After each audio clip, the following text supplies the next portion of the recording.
vient à présent à l'invité dans ce journal. Nous recevons M. Oumar Sow, il est ministre conseiller du président de la République, responsable politique aussi à l'APR de Yeumbeul et Keur Massar. M. Sow, merci d'avoir été sur le plateau de Sunu Label TV. Merci, je suis Oumar Sow, conseiller spécial du président de la République. Exactement. C'est un plaisir de retrouver le plateau Label TV. Je l'avais connu au Gabon, je pense qu'il y a plus de 5 ans pratiquement. Effectivement. Avec Matar, le DG Matar, qui fait un travail exceptionnel, qui est une fierté aussi pour l'Afrique et pour surtout tous les Sénégalais du Gabon. C'est sûr. C'est une deuxième fois, donc c'est un plaisir. Voilà, plaisir partagé. Nous sommes au Sénégal depuis le mois de mars sur le canal 27 TNT et 37 sur la TV d'Orange. La première question qui me vient à l'esprit, M. Sow, c'est quelle est la lecture que vous faites en tant que jeune membre de l'APR, conseiller du président de la République, de ces résultats des élections législatives au Sénégal? Oui, nous allons faire une lecture positive. Et vous savez qu'il y a tous les angles, il y a l'aspect politique, et il y a l'aspect démocratie du pays. Donc pour moi, aujourd'hui, tous ces gens qui disaient qu'il n'y a pas de démocratie au Sénégal, je pense qu'on est sorti des urnes et que la démocratie l'a emporté. Donc c'est pour aujourd'hui dire qu'aujourd'hui, pendant 10 ans que le président, pratiquement, il est au pouvoir, depuis 2012, ça veut dire que la démocratie a avancé et la démocratie a marché et que le Sénégal, il y a la démocratie.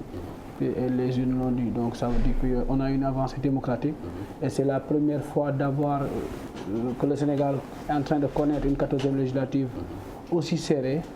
Et pour moi, c'est une lecture politique aussi qu'il faut tirer de ces locales-là, effectivement, qui bouscule le pouvoir.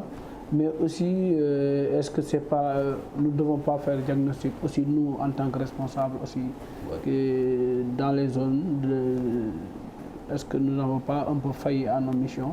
Puisque, comme je l'ai dit tantôt, aujourd'hui, même vous, en tant que journaliste, vous êtes des observateurs. Depuis 10 ans que le président Macky Sall est au pouvoir, vous avez vu ces énormes réalisations sur tous les plans, sur les plans sanitaires. On va revenir, mais la lecture politique à l'issue de ces élections-là, il y a aussi l'inaccessibilité qui est souvent décriée par les populations. C'est pour cela, c'est le comportement de certains leaders qui ont été sanctionnés, parce que toujours nous sommes dans les élections, dans la continuité des localités, et que ce n'est pas le président de la République qui est devant la scène, c'est pourtant des leaders locaux qui sont investis sur des listes et qui ont été sanctionnés, peut-être par leur manque aussi de disponibilité et aussi par leur manque d'humilité et d'être humble. Et ça nous apprend toujours en politique que c'est pas le fait de financer, c'est pas le fait de faire des réalisations, c'est pas le fait de donner, mais c'est le fait d'être là au moment où il devait être là. C'est-à-dire que les élections, c'est pas au moment de la campagne électorale, mais c'est avant les élections. Donc pour moi, ça a été la sanction des leaders. Et maintenant, nous allons voir si corriger ensemble pour pouvoir... Qu'est-ce qui est prévu à cet effet pour corriger ces manquements-là, amener ces leaders, ministres et DG, autres, à être beaucoup plus proches des populations? Vous savez, il y a des choses qui s'apprennent à l'école. Le fait d'être humble, le fait d'être modeste, pour moi, c'est une éducation. Donc pour moi, il y a ce que la vie nous donne, la chance, mais ce que les parents nous donnent à la maison. Donc pour moi, le fait d'être humble là, maintenant, comme le dit, ils vont tirer les conséquences de ce qui est arrivé. Et maintenant, la politique, c'est l'engagement, le dévouement et la solidarité dans tout ce qu'on fait. Maintenant, si on n'est pas prêt à être comme on se le doit, je pense que il faut y avoir des pièces de rechange et il faut faire quelques rectificatifs et pour pouvoir trouver des lendemains meilleurs. Effectivement. Vous avez parlé de pièces de rechange. Benno Bokk Yakaar, c'est sous cette bannière que vous êtes allé à ces élections-là. Est-ce que ce n'est pas une coalition qui a fait son temps, 10 ans de règne? Est-ce que ça fait l'effet chez les populations? Est-ce que si aujourd'hui vous aviez changé de nom, réorganisé cette coalition-là, vous n'auriez pas quelque chose de nouveau? Je ne dis pas changer de nom de réorganisation. 10 ans de coalition, pour moi aussi, c'est la première fois depuis l'indépendance de l'histoire du Sénégal d'avoir une coalition d'une telle longévité. Donc c'est aussi pour saluer le leadership du président de la République et de la gestion du pays. Vous savez, lorsqu'on arrive à gérer une coalition pendant 10 ans, c'est qu'on on gère très bien un pays. Parce que vous avez là, dans cette coalition, il y a tous les partis réunis, il y a tous les intellectuels réunis. Mais lui, il arrive à le gérer, c'est que maintenant... Il y a, Ablad, lui, passé de Sopi à Cap-Vert. C'est que lui, là, il s'est retrouvé dedans et c'est qu'il a bien géré le pays, il a bien géré la coalition. Maintenant, comme je l'ai dit tantôt, il y a des partis qui viennent, il y a des partis qui vont. Donc, il y a des mouvements de soutien qui rentrent, il y a des mouvements de soutien. Pour moi, il faut peut-être, il y aura une ouverture. Et il faudra peut-être en politique travailler pour qu'aujourd'hui, en 2024, pour que cette coalition puisse continuer à triompher. Effectivement. Avant d'en venir au chantier de l'État, parlons toujours politique avec Kermassar, un département nouvellement créé. Vous êtes responsable politique aussi à Kermassar. Est-ce que vous avez eu le temps de vous organiser à ces élections-là? Oui, vous savez, le département de Kermassar, c'est un département qui vient d'être né. Effectivement. Et maintenant, comme je l'ai dit tantôt, nous sommes sortis d'une débâcle pendant les locales. Ouais. Et c'est cette même débâcle-là, parce qu'on n'a pas eu le temps de se préparer, parce qu'au bout de 6 mois, parce que vous savez, avec le phénomène des listes parallèles, le phénomène des guerres de positionnement, c'est ça qui nous a coûté très cher. C'est une réalité politique. C'est ça qui nous a coûté très cher. Maintenant, le temps, les locales et les législatives, le temps de ramasser tous ces morceaux-là, on n'a pas eu trop de temps. Si c'était peut-être 1 an, 2 ans, on pourrait le faire. Mais au bout de 6 mois, on n'a pas pu récolter tous ces morceaux-là. Et maintenant, c'est pour cela qu'on a eu une défaite. Mais ça ne veut pas dire aujourd'hui le département de Kermassar, vous voyez, c'est un nouveau département. Mais l'État est en train de voir et œuvrer matin, midi, soir pour que ce département-là puisse faire partie des meilleurs départements aujourd'hui du Sénégal. Et nous aussi, en tant que dénommés, même si nous ne sommes pas élus, nous allons œuvrer pour qu'aujourd'hui le développement puisse se passer dans Kermassar, qu'ils puissent avoir l'accès à l'eau, pour qu'ils puissent certains quartiers, qu'ils puissent avoir des hôpitaux, qu'ils puissent avoir des routes, l'éclairage public, la sécurité, la gendarmerie, les camps de sapeurs-pompiers, tous ces infrastructures-là dignes d'un département, un stade au moins pour qu'on puisse s'épanouir, parce que nous aussi, on est issus du milieu navétane et nous aimons le sport, parce que aussi, quoi qu'on puisse dire, nous sommes issus de là-bas et quoi qu'il adviendra, nous allons y retourner. Donc nous serons obligés de se battre pour ce beau département. Voilà, vous êtes Oumar Sow, particulièrement la commune de Yeumbeul, effectivement, où vous militez précisément. Où je milite, oui. Voilà, vous êtes aussi ministre conseiller du président de la République, une voix autorisée pour parler de tous ces chantiers de l'État-là. Est-ce que Macky Sall ne s'est pas engagé sur plusieurs fronts? On voit le BRT, le TER, quasiment tout Dakar est en chantier. Et pour qu'est-ce qui manque? C'est la taille de ces chantiers ou une absence de communication de votre part? Non, pour moi, ce n'est pas une absence de communication. Il faut savoir que le Sénégal, le président de la République, depuis son accession au pouvoir, et après comment on appelle le programme Yoonu Yokkute, on est passé de Sénégal émergent au niveau de l'intégration.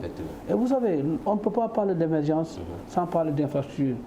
Surtout ces grandes infrastructures, parce qu'un pays émergent, on doit parler du port, par exemple, des ports, le port de Ndayan, on doit parler du TER, on doit parler du BRT, on doit parler des routes, aujourd'hui de l'extension des autoponts. C'est ça, aujourd'hui, aller vers l'émergence. Maintenant, comme vous le voyez, c'est mais les chantiers tardent à c'est pas que c'est tard. Vous savez, il ne faut pas oublier, nous sommes toujours dans l'épisode pré-Covid. 2019, lorsque nous avons été relus au moment en 2020, on est rentré dans la Covid. On a pratiquement perdu 2 années. Il faut que les gens aussi soient un peu élus. Mais il vous appartient à vous, en tant que, effectivement, je suis d'accord. C'est vrai, nous avons une population très exigeante. Très bien, nous avons un peu comme le comportement. On décrit souvent la France, mais nous avons le comportement de la France puisque nous sommes très exigeants. Et aussi, nous oublions que nous avons à peine que 62 ans et que 62 ans d'indépendance. Et qu'il y a des pays qu'on parle de développement, qu'on parle de la France. La Chine était au même niveau que le Sénégal. Oui, c'était à même niveau pour ce. Mais ils n'ont pas. C'est pas une excuse. Non, je vous dis, non, mais il ne faut pas oublier aussi, nous sommes des États jeunes et nous sommes en train de faire aujourd'hui. Maintenant, il y a des périodes on décolle, mais il y a des périodes ça ralentit. C'est par exemple le problème du Covid. Nous sommes restés pratiquement 2 ans. Là, nous sommes en plein Covid. À un moment donné, les chantiers étaient en arrêt pour voir comment aider les gens, comment rééquilibrer l'économie. C'est tout ça là. Maintenant, c'est vrai, nous avons un État qui a fait beaucoup de choses. Par exemple, parce qu'aujourd'hui, le terre, les gens qui décrient le terre il y a un an en arrière, aujourd'hui, vous avez, avec l'inondation, vous avez, s'il n'y avait pas le terre, imaginez-vous d'où les gens allaient passer aujourd'hui. Il y en a qui disent aussi que c'est le terre qui a causé les inondations à Pikine et à Tiarok. Non, vous savez, nous sommes toujours dans des chantiers. Ça veut dire que le terre, c'est un projet du train, mais c'est un projet de canalisation, c'est un projet. Maintenant, c'est des étapes qui vont. Maintenant, le BRT, on ne peut pas faire des omelettes sans casser des œufs. Aujourd'hui, le BRT qui passe là, c'est vrai, c'est des chantiers qui ne sont pas encore finis. Il y a l'assainissement. Mais ce qui soulage un peu, ce qui soulage un peu, c'est que ce sont aujourd'hui des projets qui vont avec de l'assainissement. Et avant, on ne voyait pas ça. C'est ça qui retarde plus le travail puisque l'assainissement aujourd'hui, c'est des gros œuvres, ce n'est pas des petits œuvres. Donc, c'est ça qui retarde des projets. Et aussi, c'est ça qui va soulager un peu après la population, après le démarrage de ces projets-là.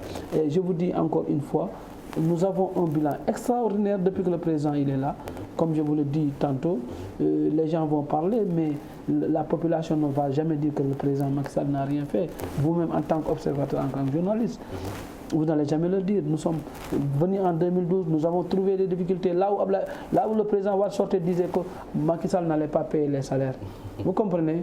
Là où Macky Sall c'était juste une déclaration politique. Non, je veux dire, non, mais il savait ce qui était dans la caisse. Mais là, on avait 900 heures de coupure. Là où on réussit à avoir moins de 12 heures de coupure, vous pouvez travailler. Là aussi, on peut prétexter que c'est le plan Takkal de Karim Wade qui a permis au gouvernement de... Vous savez, mais le plan Takkal, ils étaient là, ils ont été incapables de gérer ça. Et nous sommes venus. Et ils se glorifiaient des autoroutes. Ils en ont laissé que 32. Nous sommes en train de faire pratiquement plus de 400 kilomètres d'autoroute. C'est pour ça aussi que Macky Sall est... Oui, mais pour vous dire, on va parler emploi. Vous avez cité tantôt le port de Ndayane. On a vu l'élément de Penda Sinello qui est passé dans le journal. On parle de 300 000 emplois. Voilà, Macky Sall nous avait promis aussi 5 000 emplois. Il y a l'ADER, le 3FPT. 500 000 emplois. Comment 500 000 emplois. Finalement, il y a toujours des jeunes qui chôment au Sénégal. C'est un échec ou c'est... voilà, qu'est-ce qui cloche? Non, ce n'est pas un échec. Vous savez, lorsque nous sommes venus au pouvoir, nous avons compris que l'État ne peut pas offrir l'emploi à tout le monde. L'État doit créer des cadres aujourd'hui pour créer l'emploi. Il appartient à l'État d'organiser. D'organiser, c'est pour cela que je vous dis. C'est pour ça qu'il y avait le 3FPT déjà. Mais le président de la République, il a augmenté aujourd'hui le budget du 3FPT pour pouvoir absorber aujourd'hui, pour pouvoir former. Parce qu'on s'est rendu compte, beaucoup de jeunes allaient à l'université, au bout de 3 ans, ils abandonnaient, ils n'avaient pas de qualification professionnelle. Beaucoup avaient le BFM, ils n'avaient plus de dépôt. C'était une formation académique, maintenant, c'est juste académique. Maintenant, on est passé de la formation professionnelle.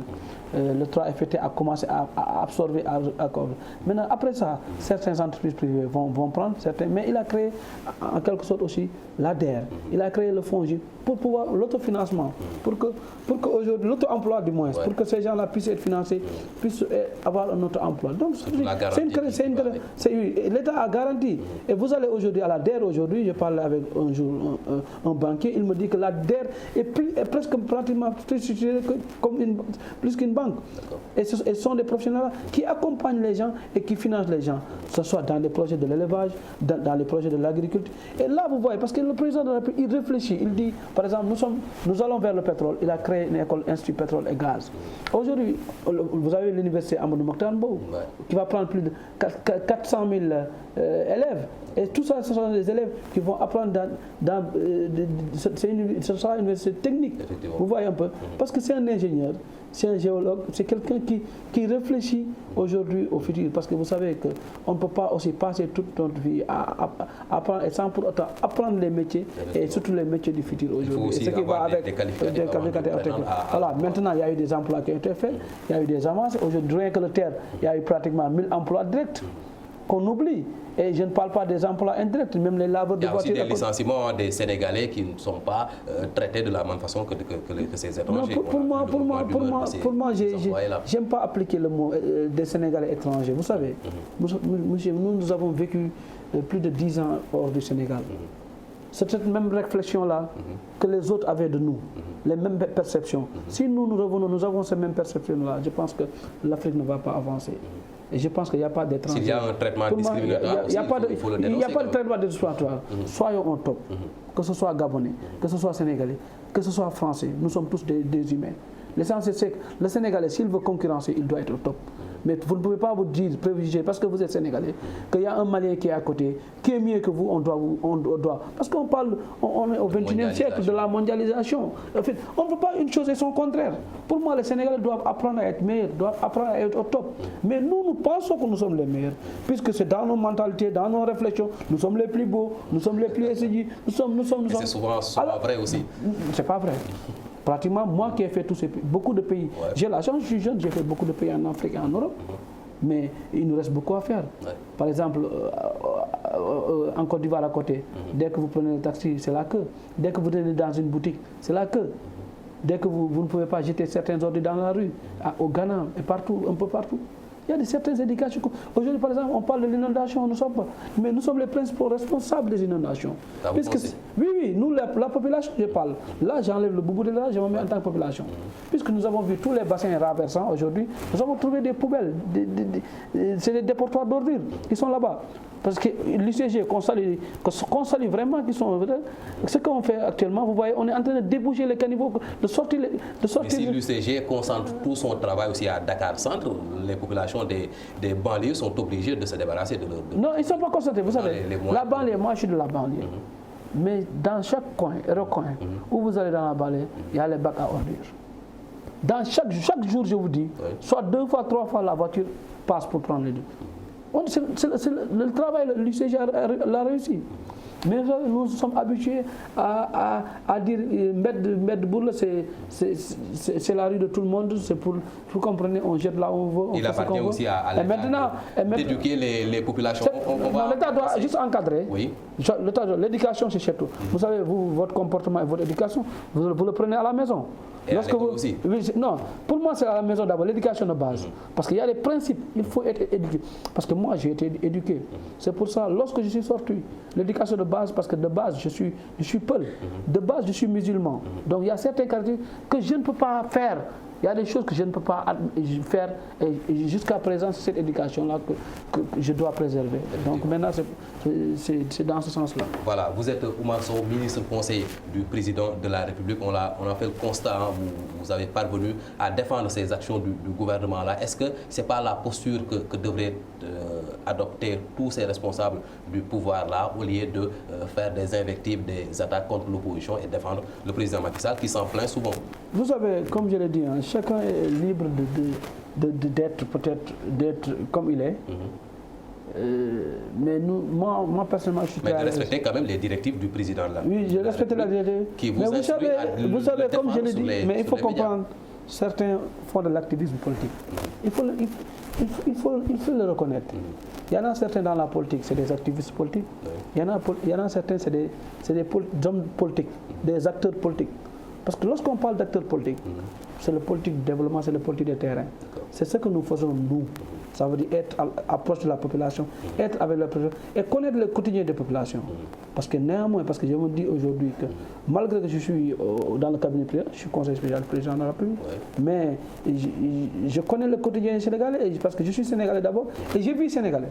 Mais tandis que d'autres qui n'ont pas de base politique, qui n'ont pas Walé, qui n'ont pas peut-être des amis, ou bien qui n'ont pas certains, ils sont obligés d'être dans un activisme politique et pour pouvoir peut-être se connaître ou bien pour pouvoir prévoir un poste. C'est pour cela certains sont dans les médias et lorsqu'on les donne des postes, ils ne savent pas où aller et par où commencer, c'est ça.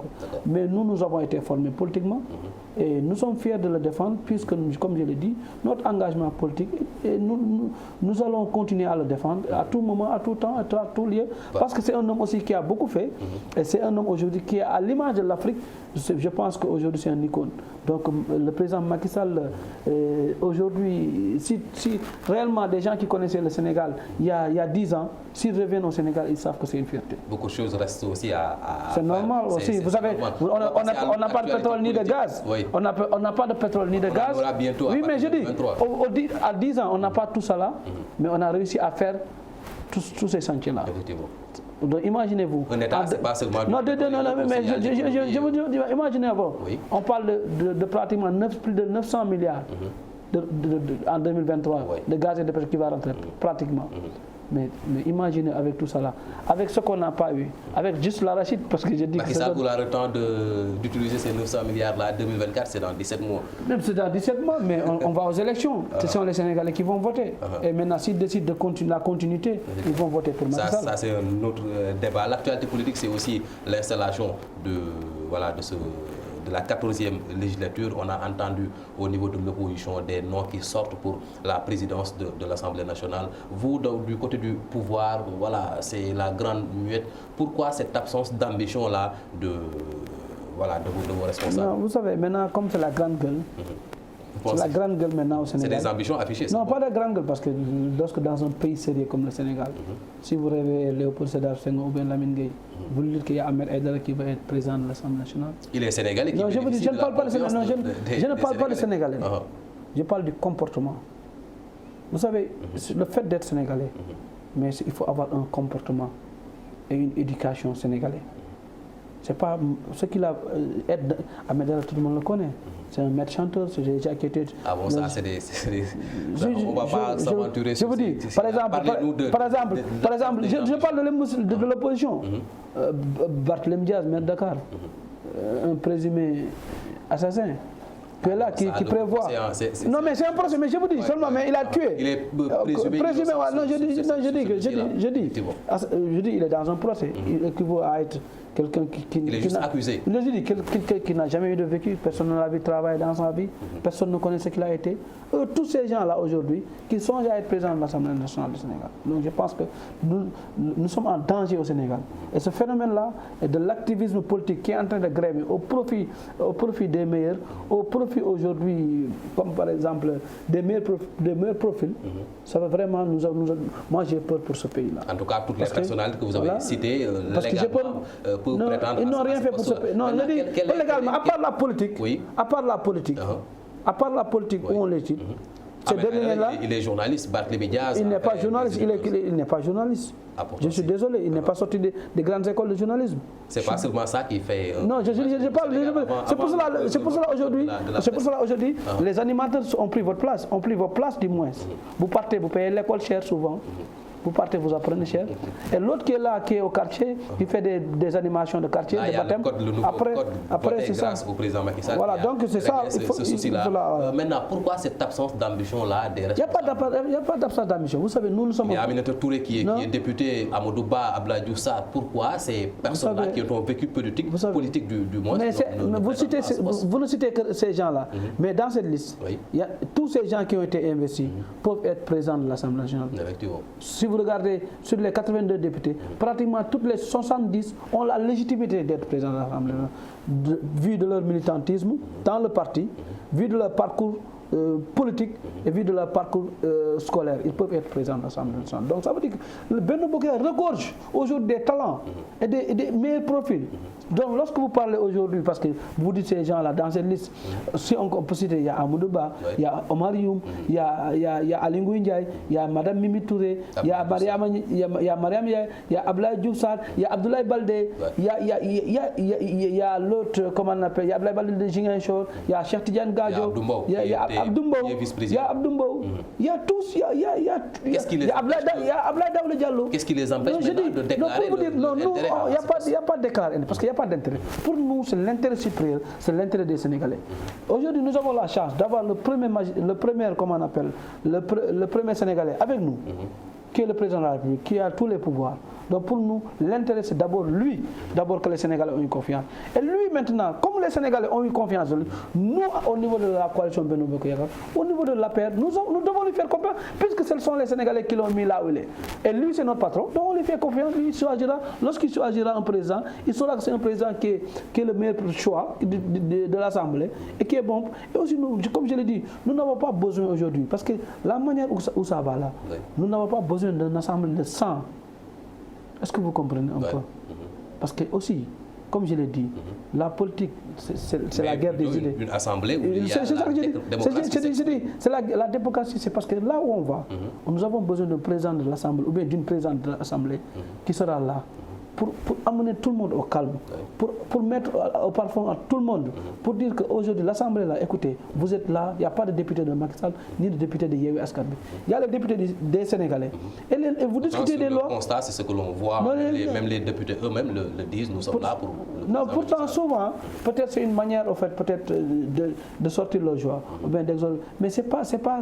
C'est le rôle. Non, comme je l'ai dit, ils peuvent dire que c'est des députés de Macky Sall, puisque Macky Sall, c'est le peuple qui l'a mis. Ils ont raison de le dire. Puisque aujourd'hui, quand on parle de la majorité est à côté du pouvoir. Avec le pouvoir, parce que lorsque vous pesez majorité et minorité, c'est le baromètre, c'est les élections. Au sortir des législatives, c'est Macky Sall qui a la majorité. Parce que, légèrement. Non, il n'y a pas de légèrement. Monsieur, vous parlez de coalition Yewwi Askan Wi. Vous parlez de la coalition Wallu. Vous parlez de Benno Bokk Yakaar. Dites-moi, Benno, ils ont 82 députés. Yewwi a combien? Yewwi en a combien? Aux environs de 25 ou quelque chose. Non, je parle de Yewwi. Yewwi, ils en ont, je pense, que 40 comme ça. Oui, 44. Wallu a 20 et quelques. Hein? 80. Le deuxième a 40. Le troisième a 20 et quelques. Qui est majoritaire? On parle de toute l'opposition. Non, je parle pas. Il n'y a pas de toute. Non, je dis, il n'y a pas de toute l'opposition. Parce qu'ils ne sont pas allés en liste commune. Il y a eu des listes. Il n'y a pas d'intercoalition. Il y a eu Wallu, il y a eu Benno, il y a eu Yewwi. Benno est arrivé premier avec 82 députés. Wallu est arrivé deuxième avec 80 députés. Non, 40 et quelques députés. Wallu est arrivé troisième. Je vous parle de ce que le Conseil constitutionnel a publié. Et avec 20 et quelques députés. Donc lui qui a 80... Mais l'esprit de l'opposition, oui, ça c'est un esprit. Non, je parle d'esprit. Mais moi je parle en démocratie, je te parle. Les Sénégalais, ils ont voté. L'autre premier, l'autre arrivé deuxième, l'autre arrivé troisième. Parce qu'on ne dira pas on dira qui a plus de députés. Qui a plus de députés, c'est Benno. C'est pourquoi j'ai dit légèrement. Non, pas, j'ai dit. La majorité. Vous savez, la majorité, c'est la majorité. Lorsque on vous dit Raw Gadou, on vous dit que la majorité, c'est ça que les dire. La majorité, c'est la majorité. Puisque aujourd'hui, nous partons 90% des chances pour être présents à l'Assemblée nationale. Donc, ça veut dire que nous avons la majorité. Sur cette présidence de l'Assemblée nationale, là, pendant 10 ans, c'est un de vos alliés qui a occupé le poste. Cela va changer ou vous restez dans la même dynamique? Vous savez, nous avons l'argent dans notre coalition. Nous donnons du respect et de la confiance pour nos alliés.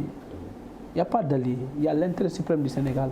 Nous avons jugé que Moustapha Niasse, qui était un icône, qui était vraiment, qui a été là, il n'était pas là pour être allié, mais il était là parce qu'il devait être là. Donc nous n'avons pas ce problème-là à Benno Bokk Yakaar. Nous avons le problème, nous n'avons pas ce problème. Nous, ce que nous voulons, c'est quelqu'un qui est de notre Benno Bokk Yakaar, qu'il soit du PS, qu'il soit de l'AFP ou ailleurs, qu'il soit de la coalition Benno Bokk Yakaar. Et le meilleur choix que nous voulons pour les Sénégalais et pour le Sénégal. Et à l'issue de l'installation de cette 14e législature-là, ça suivre la nomination du Premier ministre après une absence de quasiment 2 ans. Quel est pour vous le profil qui sera le mieux pour le Sénégal? Pour moi, le profil en tant que membre du cabinet du président de la République, comme spécial, j'ai la chance d'être dans le cabinet du président, je pense que je vais le dire. Mais en offre, le meilleur profil, c'est un Sénégalais, comme toujours, qui connaît les Sénégalais, et quelqu'un qui ne sera pas là à apprendre. C'est trop vague, ces millions de Sénégalais. Non, je dis, un Sénégalais, qui connaît le Sénégal, qui connaît l'appareil de l'État, et qui ne sera pas là à apprendre, parce qu'on n'a pas le temps d'apprendre.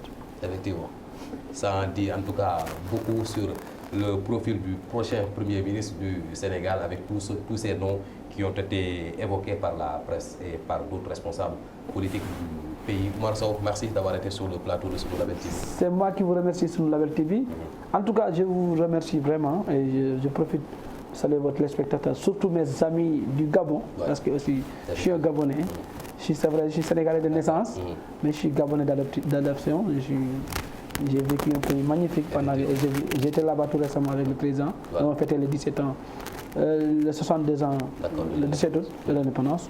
Nous souhaitons toujours un propre rétablissement à notre frère, ami, le président Ali Bongo Nimba, et à nos frères gabonais. Et vraiment, nous disons que le directeur général Matar Sylla, c'est un Sénégalais qui doit être soutenu par l'État du Sénégal et tous les États d'Afrique, parce que c'est une fierté et c'est une icône, surtout dans votre monde où vous êtes. Une fierté et une référence pour nous autres journalistes qui aimeront avoir une belle carrière dans ce métier-là de journaliste. Voilà, nous recevions Oumar Sow, conseiller spécial du président de la République, responsable politique à Yeumbeul Keur Massar, responsable de l'APR. C'était l'invité de la rédaction, l'invité dans ce journal. Merci de nous avoir suivis. Bonsoir.